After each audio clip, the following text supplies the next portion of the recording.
तर म्हणतात ना, प्रयत्नांती परमेश्वर. तर 2 वर्षापासून मी इडली शिकते, तेव्हा मला या महिन्यामध्ये इडल्या जमायला लागल्यात. एकदम परफेक्ट आणि खूप छान स्पॉन्जी एकदम इडल्या जमायला लागल्यात. तर मी काल जे पीठ बनवलं होतं ते आता संध्याकाळी छान असं फुगलेलं आहे. तर त्याचंच मी आता बनवणार आहे.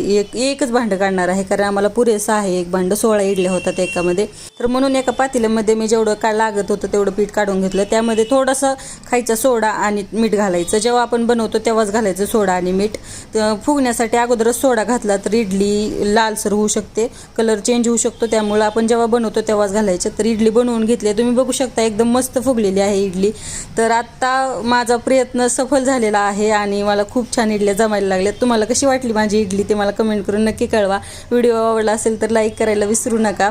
आणि काय यार, तुम्ही कमेंट नाही काय नाही, नुसतं व्हिडिओ बघताय, लाईक करताय. तुमचंही मत मला कळू द्या ना, कसं वाटतंय कसं नाही, म्हणजे व्हिडिओ कसे वाटतात ते.